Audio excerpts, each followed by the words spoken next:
Amado Deus, Pai querido, nós te glorificamos por esta hora preciosa, por este momento, ó Deus, com este dia lindo que o Senhor nos tem dado, Senhor, este momento inigualável na Tua presença. Nós queremos, ó Deus, receber de Ti a graça, o entendimento, a compreensão, ó Deus, discernirmos o nosso tempo, os nossos passos, discernirmos o Teu chamado, ó Deus, o Teu impulsionar, discernirmos, ó Deus, a Tua vontade. Ajuda-nos, ó Deus, pois está escrito que sem Ti nada podemos fazer. Por isso, Pai querido, Pai amado, nos dá esta compreensão, porque o Teu povo perece por falta de entendimento, por falta de conhecimento, e nós aqui estamos, ó Deus, colocando as nossas mentes e os nossos sentimentos no Teu altar, para receber de Ti, para que o Teu nome possa enfim ser glorificado, em nome de Jesus. Amém. Amém. Vem sentar. Hoje eu queria falar um pouquinho sobre um contexto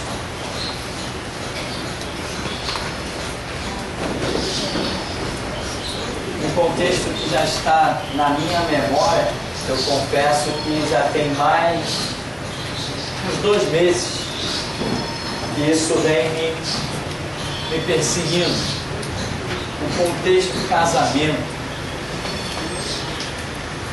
Porque eu já vi, continuo vendo, muitos ministérios, como eu sempre prego, ministérios que naufragaram pela falta de entendimento disso aqui. E também, não só ministérios, mas próprios casamentos que naufragaram pela falta de entendimento. Porque nós já temos visto que, biblicamente, sempre, invariavelmente, quando Deus organiza uma instituição, e quando se fala de instituição, nós não falamos de uma pessoa. Instituição é aquilo que tem sempre mais de um envolvido. Nós temos visto, não tem jeito, não tem como fugir disso. Sempre que Deus organiza uma instituição, Ele levanta o quê?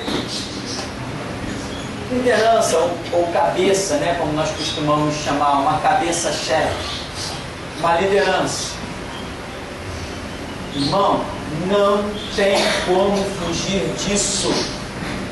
Eu conheço algumas igrejas que não tem pastor. Eu falei assim, ué, como é que funciona lá? Não, cada dia um irmão dá a palavra, porque nós entendemos que todos têm a palavra. Eu falei, está errado, não é igreja e Deus não está nesse negócio. Porque biblicamente está errado, não é igreja e Deus não está nesse negócio.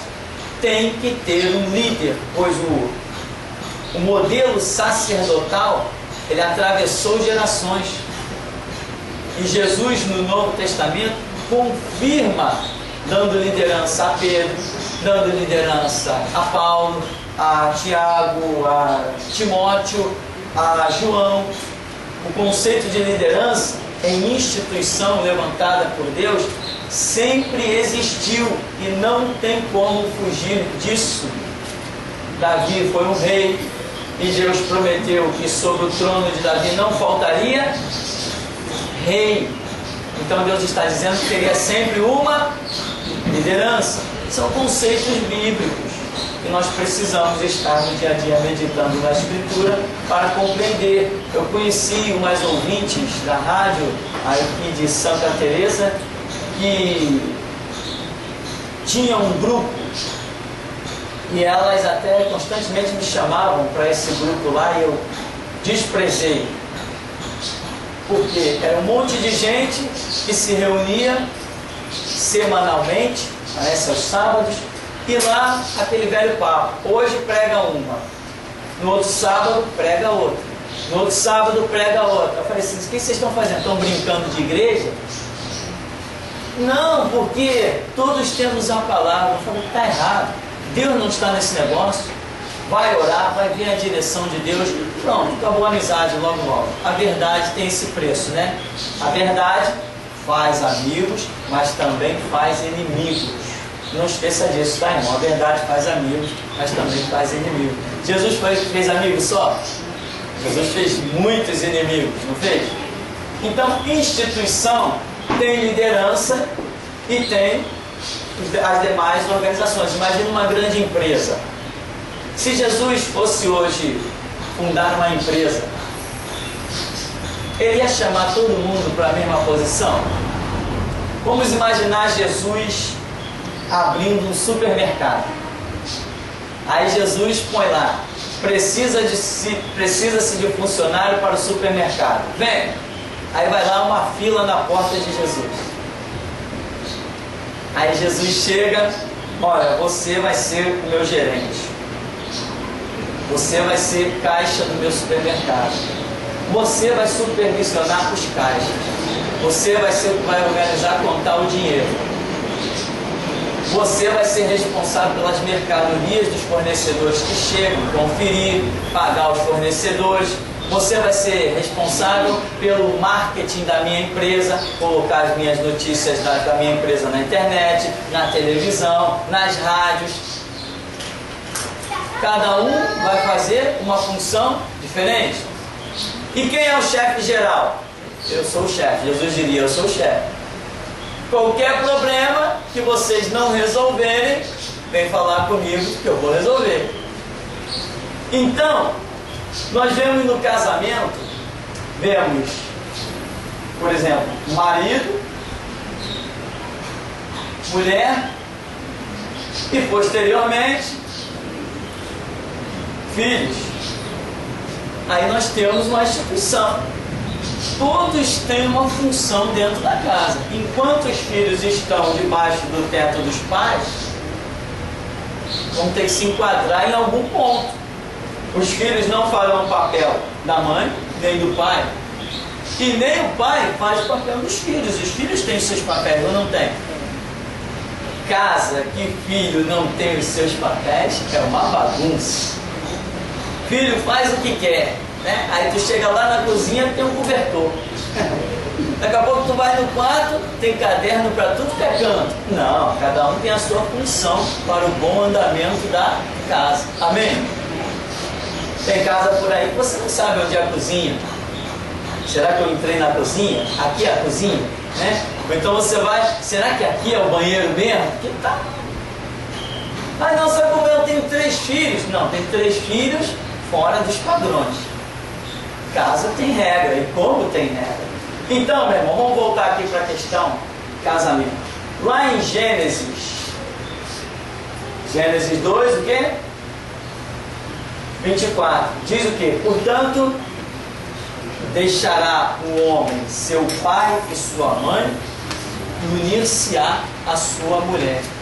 Este é o primeiro conceito de casamento, em que o homem deixa seu pai e sua mãe e se une à sua mulher. Ora, mas quando Deus deu essa palavra, nós ainda não identificamos pai nem mãe. Porque o cenário ali que nós estamos nos deparando é quem?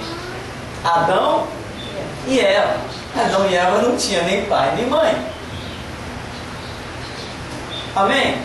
Mas Deus já está dizendo que vai deixar pai e mãe, porque Deus já está na sua onisciência vendo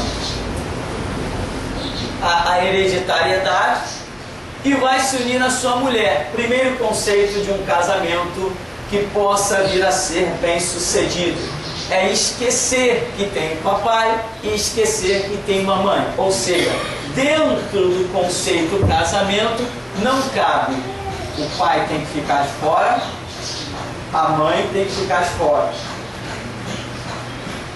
Se o casal não souber viver essa separação dos conceitos do casamento, não é dizer que um pai não possa ajudar, ao contrário, eu diria que tem até a obrigação de ajudar. Não é dizer que uma mãe não possa ajudar, ao contrário, eu acho que uma mãe tem até a obrigação de ajudar. Nós que de alguma maneira talvez tenhamos a vida já mais estabilizada e possamos ajudar os outros, eu acho que temos a obrigação de ajudar. Agora, até nós temos que saber os limites da nossa ajuda. Você concorda comigo? Temos que saber até que ponto podemos ir. Já viu aqueles conceitos? Minha filha, você tem que me ouvir porque eu tenho experiência de vida.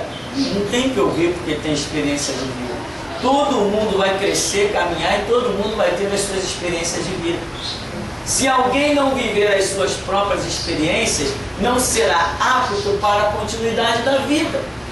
Então eu tenho que saber os meus limites. Não adianta eu querer tirar todas as pedras do caminho, porque eu não estou formando uma pessoa habilitada para a sociedade. Todo mundo tem que aprender a dar as suas topadas, levantar e ir em frente. Ou não tem? Pode acreditar que tem.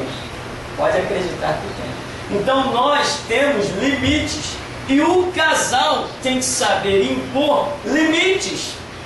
Não, mamãe, até aqui tu pode ajudar, daqui para frente não se mete. Não, pai, tudo bem, tá, até aqui, daqui para cá, não, é comigo. Porque todos nós temos dentro de nós alguns conceitos que já falam muito alto.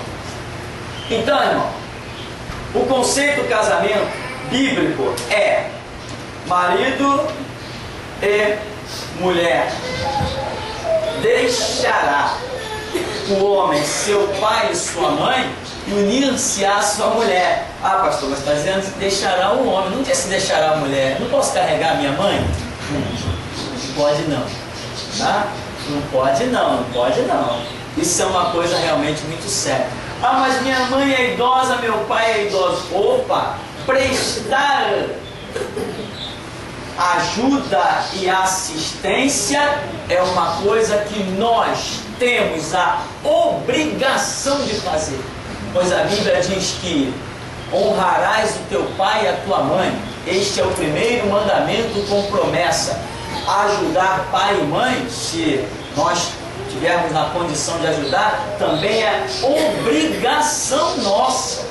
Até mesmo como cristão. Se eu ajudo um estranho, por que eu vou ajudar meu pai e minha mãe? Então, prestar ajuda é uma coisa, mas reconhecer os limites é importante, irmão. Por isso que eu prezo muito pelo fator oração.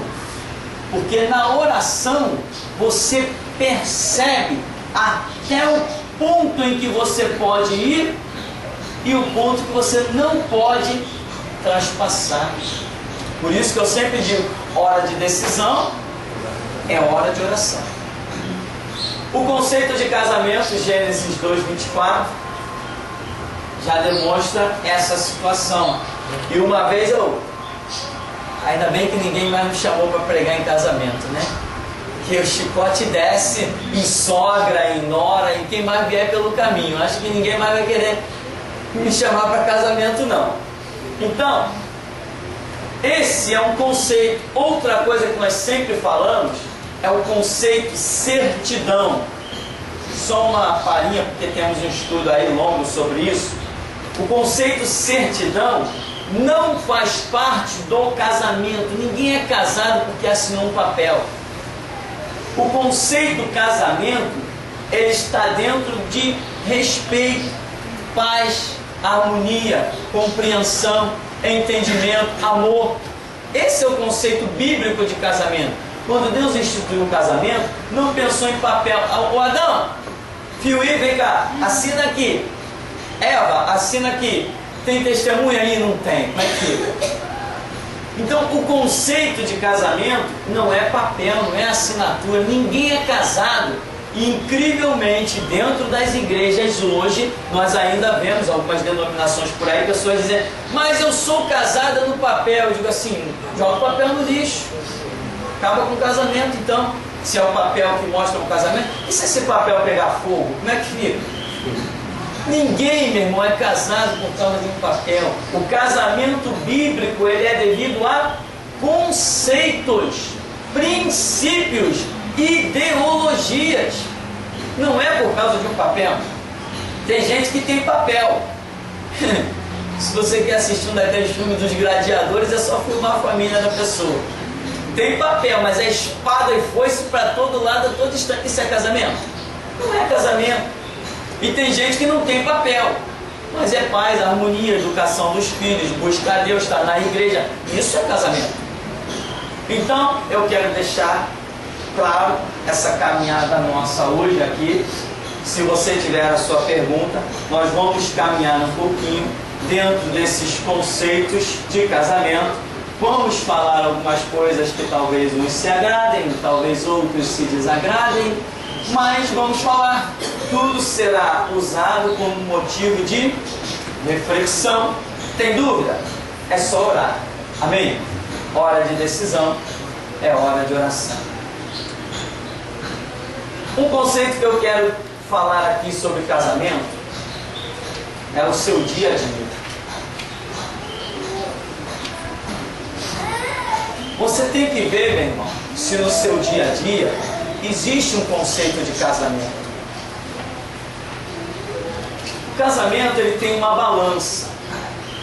Ele tem a harmonia, mas do outro lado ele também tem algumas diferenças, algumas desavenças. É necessário entender isso. Quando essas diferenças aparecerem, irmão, é necessário parar com calma. Eu nunca vi ninguém resolver nada com discussão.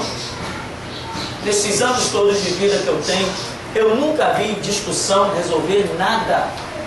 Está de cabeça quente? Para, vai para um canto e depois volta para conversar com os ânimos frios. Porque ninguém resolve nada quando o sangue está quente. Mas quando o sangue esfria, você até pode cair na real e dizer assim, não, eu estou errado. Mas na hora do sangue ferver, mesmo que a tua consciência diga que você está errado, você quer manter a sua razão. Então, existe na balança a parte do dia a dia de harmonia e sempre tem as desavenças também. Outra coisa importantíssima que muita gente se confunde em casamento é a individualidade. A Bíblia diz: deixará o homem seu pai e sua mãe, unir-se-á a sua mulher, e serão ambos uma só carne, mas não uma somente. Uma só carne é um conceito que tem sido muito mal entendido, terrivelmente mal entendido. Todo ser humano possui uma individualidade. Quando Deus une duas cabeças em casamento, não quer dizer que a individualidade de cada pessoa deixou de existir. Se você quer um casamento que caminhe de uma maneira harmônica, tem que respeitar a individualidade um do outro.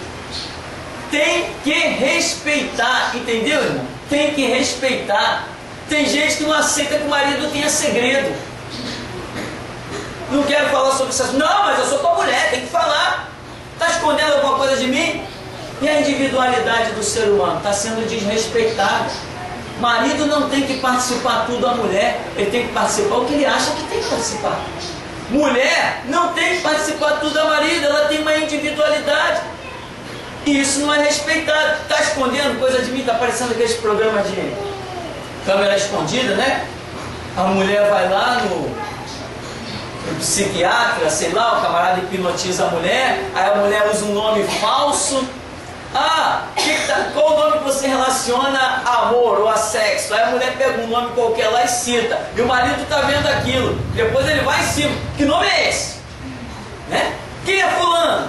Já viu essa câmera escondida? O camarada fica doido. Não, mas eu não sei. Não, mas como que não sabe? Tem que se explicar. E não sei o que. Você vê que aquele camarada, ele tem um espírito de possessão. Ele é possessivo, ele quer domínio, ele não aceita que nada fuja ao seu controle. Espírito de possessão. Nunca vai viver em paz. Está arriscado, novo tem uma parada cardíaca, problemas cardiovasculares, etc.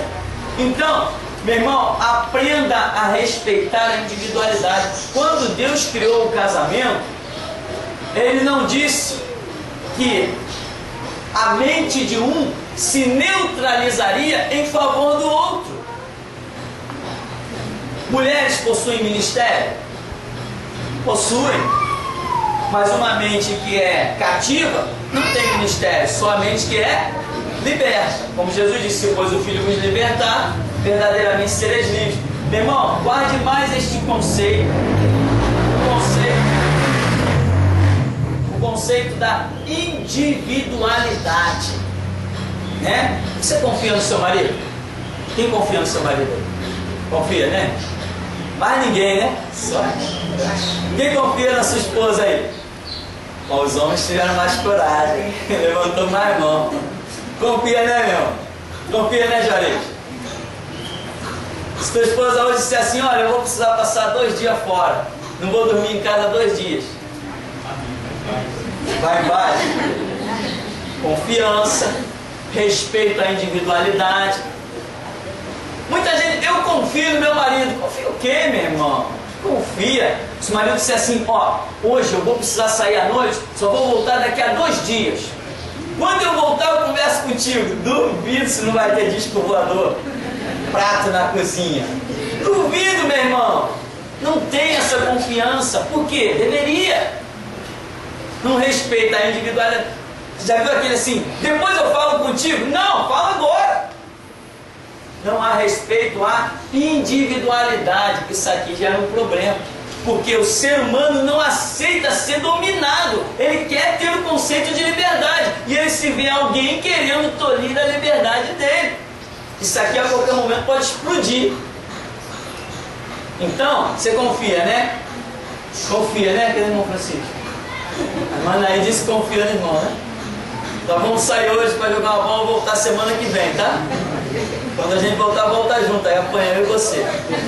Então, essa história da individualidade, meu irmão, é importante. Você tem que olhar para a pessoa que está do seu lado e dizer assim, essa pessoa que está do meu lado é livre. Ela tem conceitos. Existem regras, tanto para mim quanto para ela. Mas ela é livre.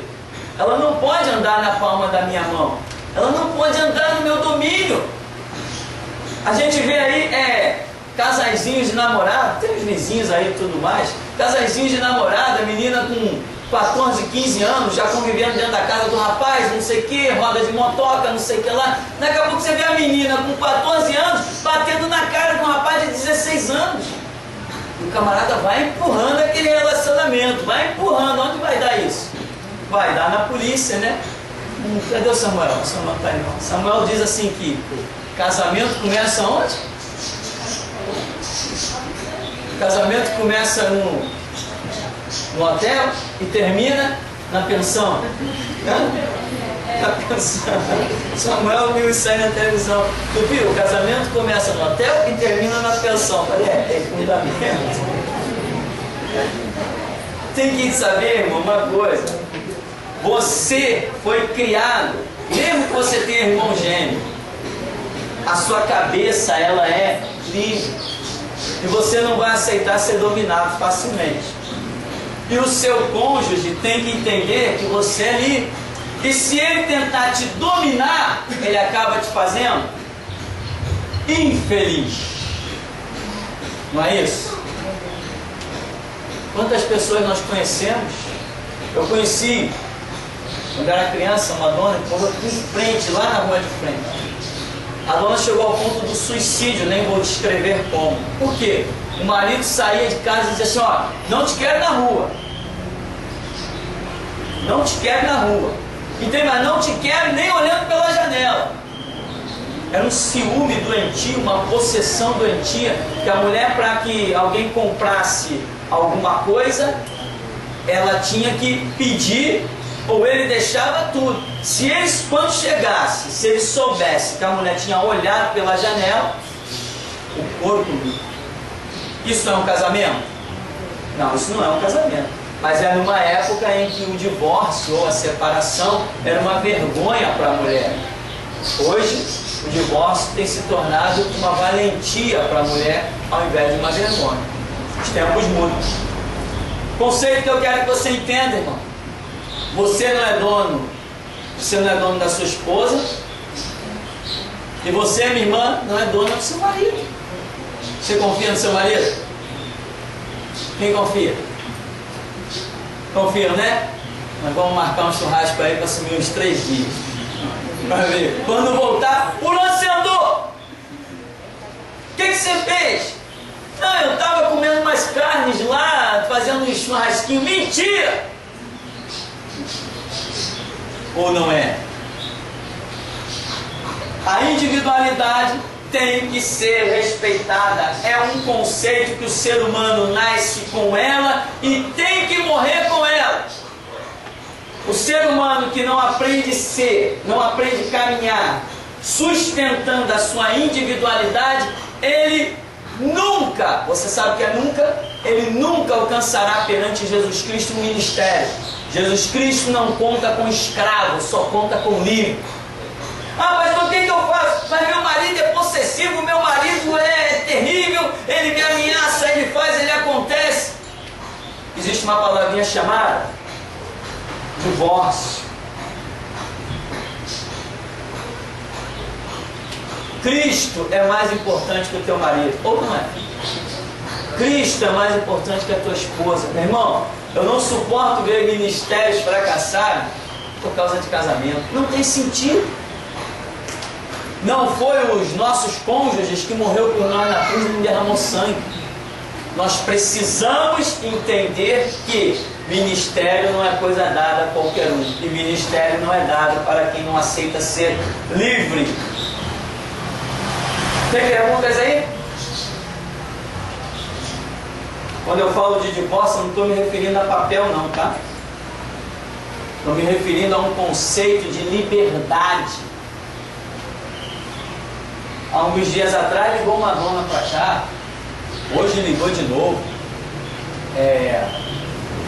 O que vocês ensinam aí sobre o conceito de casamento? Eu não sei o que falou lá, deslanchou sobre o marido dela lá. A minha esposa falou assim, olha, aqui a gente ensina a Bíblia, cada um segue o que quer. Ah, mas vocês não chamam para dar conselho e não sei o quê, porque na minha igreja não sei o quê. A minha esposa falou assim, olha, na sua igreja seu pastor é um desocupado, tem tempo para isso. Nós não temos tempo para isso não. Ensinamos a Bíblia, quem quer seguir segue, quem não quer seguir não segue. O conceito cristão é para quem está aprendendo a Bíblia, aqui tem ensino para isso. Já pensou, irmão, ficar chamando para dar conselhozinho a um, a outro? Não se faz mais nada na vida. Bom, o conceito então, eu deixei essa palavra aqui, ministério, enfatizada, para que você não esqueça que sem a sua liberdade, sem a sua individualidade, você não poderá alcançar o ministério. Eu conheci alguns casos, principalmente de Assembleias de Deus, mas alguns da Batista também, que dizia assim, irmão, estou querendo me dedicar à obra, mas estou esperando a minha esposa se posicionar. Né? Eu digo, vá esperando, quem sabe um dia no inferno ela não se posicione e você do lado dela. Porque ministério não se espera por ninguém. O chamado de Jesus Cristo não depende de terceiros. Deus me chamou, acabou, chamou a mim. Por quê? Porque eu sou um ser individual. O meu chamado não depende do meu casamento, não depende dos meus filhos, não depende do meu vizinho, não depende do meu pai, não depende da minha mãe. Agora, se eu sou um ser humano dependente, não tenho chamado. Eu preciso ser livre. A minha individualidade tem que funcionar para que haja um conceito de chamado ministerial na minha vida. Se eu não sou livre, primeiro eu preciso ser livre para depois assumir o ministério. Já pensou? Uma mulher que tem um ministério e naquele dia Deus precisa contar com ela na sua casa, na igreja. Aí o marido vem e diz assim, não, hoje tu não vai na igreja não. A quem obedecer?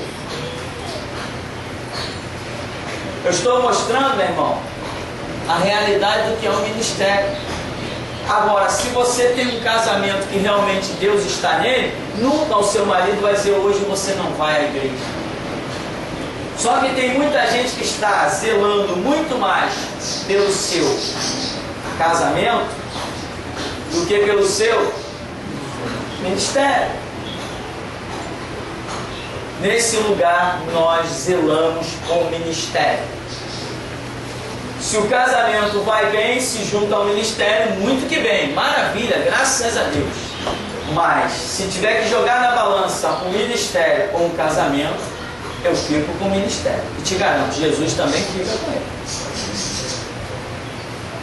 Eu tenho as minhas experiências próprias, conheço muitas coisas nesses 23 anos de caminhada, e o que eu nunca vou querer para a minha vida, nem para a sua, é o que eu vi na vida de outros. Pessoas que esperaram posição da esposa durante 15, 20 anos, aí hoje simplesmente estão separados porque não aguentaram mais a carga. Perderam, além do casamento que nunca existiu, ainda perderam o ministério. Porque Jesus não fica de braços cruzados esperando ninguém. O chamado dele é na hora. Lá em Gênesis, também em Efésios, parece que é 5, 24, a partir dali, a Bíblia traz um conceito de submissão feminina. Não traz? Você já leu? Você concorda? Bom, se você concorda ou não, nós vamos examinar o que o texto bíblico diz. Paulo e também Pedro e também Deus, segundo Moisés lá em Gênesis, demonstra que o homem teria um domínio. O homem teria um domínio. Por quê? O conceito de Deus, desde o princípio da instituição, nós vemos que o homem ele serve o quê? O homem serve como um sacerdote individual da sua casa. Não é isso que vemos? É isso que vemos seriamente. Tanto que quando lá no Pentateuco, Moisés escreve dizendo, se uma mulher fizer um voto e o seu marido não se opor, o seu voto será aceito. Mas se o seu marido se opor ao voto dela, ela estará livre daquele voto. Deus não vai cobrar dela. Sentiu o peso sacerdotal que tem o homem? Porque quando a mulher faz o voto, como esposa e dentro de um lar, a questão não é simplesmente a mulher fazendo um voto. Um voto de uma mulher dentro de uma casa, ela pode estar mexendo em toda a estrutura familiar, em toda a estrutura do lar. Então depende da autorização daquele que é a autoridade máxima dentro do lar, que é o homem. Então quando a mulher fazia os seus votos, se o homem olhasse e disse assim, não, tudo bem, o voto dela valia, ela tinha que cumprir. Mas se o homem dissesse assim, não, esse voto aí eu não concordo com ele, acabou, está aniquilado. Mas estamos falando de um conceito de pessoas ligadas a Deus, um conceito em que o homem é um sacerdote. E hoje, nos dias de hoje em que os homens não são sacerdotes, que nem aquele macumbeiro, né? Achava que estava dizendo alguma coisa. Não, eu sou casado com uma crente de nome Ruth. Coitada, ela pensa que é crente, ele pensa que é casado com uma crente, e imagina, uma crente casada com um babalorixá. Vê se cabe na cabeça de alguém. Comunhão existe, que harmonia existe. Não, ou os dois são luz ou os dois são trevas. Não tem condição. Não tem condição. Não tem condição. Então, aqui o conceito de lar, em que a mulher está inserida dentro de um lar, onde o homem é o líder desse lar, eu sei que por aí em alguns lugares não é, né? O homem tem a última palavra, né? Tá bom, amor, já vou, aquela velha história, né? E nem o camarada falou assim, rapaz, a minha mulher para falar comigo tem que falar de joelhos. É mesmo? Quando ela fala, eu estou debaixo da cama explodido, ela tem que se ajoelhar para falar comigo, eu fujo. É piadas que as pessoas contam por aí, né? Aí vem aqueles títulos, não, minha mulher é uma verdadeira polícia, minha mulher é um sargento. O que é isso? É um espírito de possessão, de domínio que não pode existir dentro de um casamento, né? A esposa está falando no telefone, daqui a pouco vem o cara. Está rodando que nem um lembrar. Está rondando ali. Botou, quem era? Quem queria? Parece aquela música do cara, né? Onde estava? Que vestido usava? Irmão, esquece isso. Deixa a mulher falar no telefone, depois no final, quer participar? Paga a conta no final do mês. Que isso, irmão? Deixa a mulher falar. Que coisa horrível. Deixa ela falar. Sabe que a mulher gosta de falar, sabe? Deixa falar que, ó, depois que ela sai do telefone, vai para os beijos e abraços com aquela mulher linda, solta, descarregou tudo. Irmão, deixa a mulher falar, né? Aí, às vezes é o contrário, né? A mulher está lá na cozinha, o homem está lá no quarto. Tititi, pá, pá, pá, porque tem um também que fala. Pá, pá, pá, pá, pá. Daqui a pouco ele acha que a mulher nem está sabendo que ele está no telefone. Quando ele bota tudo, já está lá atrás. Quem era? Quem era o quê, irmão? Que isso? Está desrespeitando a individualidade, está desrespeitando conceitos. Você não tem que todo mundo falar no telefone, você tem que trazer o caso para dentro de casa. Às vezes o outro está resolvendo um problema, está de cabeça quente, não quer tocar mais no assunto, já se estressou no telefone e a mulher quer que ele continue aquele mesmo assunto que ele está abominando. Vai dar problema, vai dar discussão. Individualidade tem que ser respeitada. Já pensou o marido chegar em casa depois de... Não apareceu na noite, só apareceu no outro dia. E dizer assim, olha, eu estive num lugar, está tudo bem, está tudo em paz, mas eu não quero nem tocar no assunto, vamos tocar a vida daqui para frente. Duvido. Não, quero saber onde você esteve. Com quem você esteve. Quero prova. Identidade, CPF, comprovante de residência, cartão de crédito, cadê o cara? Não. Não dá certo. Isso é um ciúme doentio. E a Bíblia, de certa forma eu entendo, condena esse ciúme. Esse negócio de ciúme não é um verdadeiro amor. Não tem confiança onde tem ciúme. Ou tem? Tem não. Já pensou? Tem maridos aí que sai para fazer trabalho e fica 15 dias fora. Quando eu viajei para o interior ali de Minas, a maioria do pessoal era assim, na cidade não tem trabalho suficiente. Os maridos têm que sair, meu irmão. Eu fui numa casa uma vez visitar, que a mulher disse assim, meu marido está fora 28 dias. Falei, caramba, como é que essa pessoa vive? E eu não sabia da situação, de repente Deus me deu uma visão, dentro da casa da dona, aonde mostrava um cesto dourado e um pão enorme. E essa visão ia caminhando, caminhando, até ir para cima de uma mesa dentro de uma cozinha. Aí eu olhei aquela visão e eu falei assim, irmã, assim te manda dizer o Senhor, o pão na tua casa não vai faltar. Aí ela disse assim, pastor, meu marido já está fora há 28 dias e eu não sei o que vou dar aos meus filhos para comer amanhã. Falei, o Senhor está dizendo que o pão não vai faltar. Então, imagina a situação dessa. Já pensou o cara depois que chega de uma viagem dessa, dirigindo carreta, estressado, aturando o patrão? Aturar o patrão é uma boa, né? Até a gente ser liberto desse sistema aí, meu irmão, é terrível. Tu entra como eu entrava numa agência bancária. Já pensou? Você entrar numa agência bancária, você entrar numa empresa de ônibus, trabalhar 8, 12, 14 horas num dia, volta para casa e a mulher quer satisfação. Por que você saiu essa hora? Todo mundo trabalha 8 horas, por que trabalha 12, 14? Imagina, o cara não quer nem ouvir falar em empresa. Ele não quer nem saber que amanhã ele vai ter que ir para uma empresa. E a mulher quer detalhes, detalhes, detalhes. Irmão, esse é um casamento que fatalmente chegará ao fim. As coisas, elas vão saturando, saturando, saturando. Daqui a pouco o cara chega, eu vou jogar tudo pro alto. E joga. Vai à luta. Eu conheci um camarada que a mulher era possessiva. E ele dizia, mas minha mulher tem um ciúme doentio. E ele dizia assim, meu filho é pequeno. Assim que meu filho tiver mais individualizado, entendendo as coisas, eu vou embora. E isso a criança tinha 8 anos. Quando a criança deu 14 anos, Ele arrumou as malas e foi. Esperou esse tempo todo por amor ao filho. Quando o filho, ele achou que o filho já ia entender e tal, etc., ele arrumou as malas e foi. Ninguém suporta viver sob pressão. Ninguém, irmão, anota isso.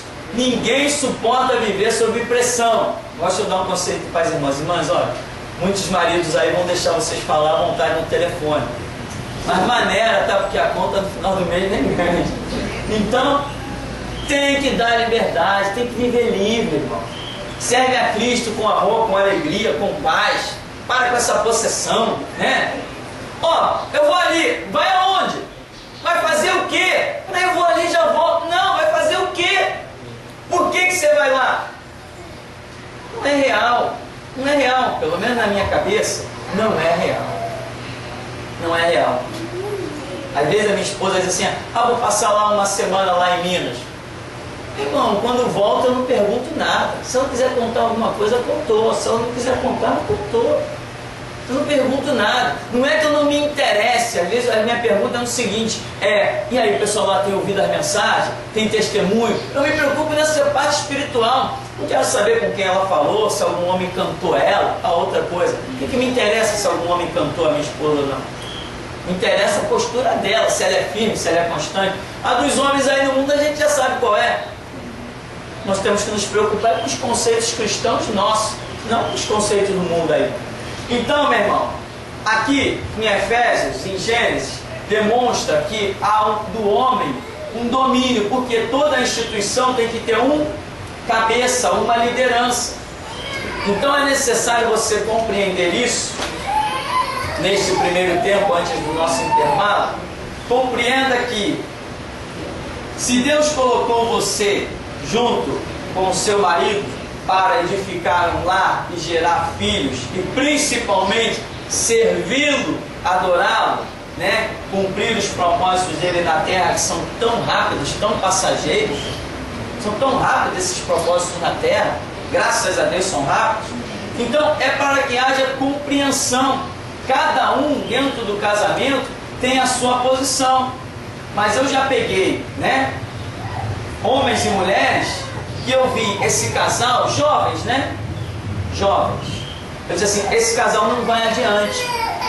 Porque eles diziam assim, não, nós vamos nos casar e nós vamos sempre tomar as decisões juntos. Isso é piada. Não existe decisão junto. Porque Deus instituiu liderança. Não existe decisão junto. Então a mulher tem que ver os conceitos de Deus e se curvar a seu marido, se aquele lar está vivendo os conceitos de Deus. Se o lar, se as atitudes do seu marido não estão dentro dos conceitos de Deus, ela não tem um casamento. Ela vai ter que orar e ver a direção de Deus e saber a atitude que ela vai tomar. Procurar saber que atitude vai tomar. Porque se ficar sendo obrigada a seguir conceitos que não são de Deus, ela não vai herdar o reino de Deus. Porque os conceitos de Deus são para aqueles que conhecem, o reino de Deus é para aqueles que conhecem seus conceitos e seguem os conceitos de Deus, né? Imagina uma mulher casada com uma babalorixá. Que conceito de Deus ela segue? Complicadíssimo, complicadíssimo. Homem satanista, homem que invoca o diabo, e a mulher está ali submissa. Como pode uma coisa dessa? Isso é um falso casamento, isso é uma falsa paz, uma falsa harmonia. Não tem como. Não tem condição. E a Bíblia, desde Gênesis, já adverte ao povo de Deus a não se colocar em jugo desigual, né? E Paulo ainda diz assim, que comunhão tem o fiel com o infiel. Não tem como. Como é que uma mulher pode ir para a igreja, invocar a Deus, chega dentro de casa, a autoridade é aquele que invoca o diabo? Será que não tem demônio dentro daquela casa? Será que ela vive mesmo em paz? Complicadíssimo de definir uma situação dessa. Então, Paulo, Pedro e Gênesis revelam que há uma instituição que é o casamento. E revela que a liderança nessa instituição é a pessoa masculina, é o homem. Agora, tem homens que abrem mão da sua liderança dentro de casa. Já é outra questão a ser vista. Quando um homem abre mão da sua postura, da sua liderança, acredite, este homem não possui nenhum chamado ministerial.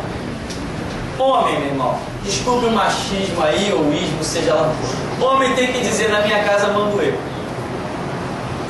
Quem vai me tacar a pedra aí? Atira a primeira pedra aqui. Homem tem que dizer que na minha casa mando eu. Entendeu? Respeitando a individualidade da sua esposa. Como eu sempre digo, quem governa com Cristo também governa com amor. Quem governa com Cristo também governa com amor, com carinho, com respeito. Agora, tem coisas que o homem tem que discernir, analisar a Escritura, que o nosso conceito é a Escritura, analisar. Não vamos tomar esse caminho, não. Vamos para oração. O que Deus disser está dito. Outra coisa é, se você é um homem de Deus, que pretende governar com Cristo, esteja também suscetível, propício a que Cristo te diga assim, ó, você está errado. Ou seja, não se coloque como autoridade infalível. Nós não somos papa, né? Ninguém aqui é papa. Então, por mais que eu tenha autoridade, eu posso estar errado. Para isso eu tenho a chance de me retratar em oração e buscar direção. Não adianta botar pé firme. Não é esse o conceito. Aqui mando eu, tá? Aqui mando eu, mas será que eu estou certo? Se a oração me disser, não, esse é o caminho, opa, esse é o caminho. Sinto muito, aqui mando eu, vai ser assim. Agora, se a oração me disser, está errado, eu vou dizer, não, aqui mando meu, eu está errado. Vou mudar. Amém? Vamos dar uma paradinha então, daqui a pouco a gente volta.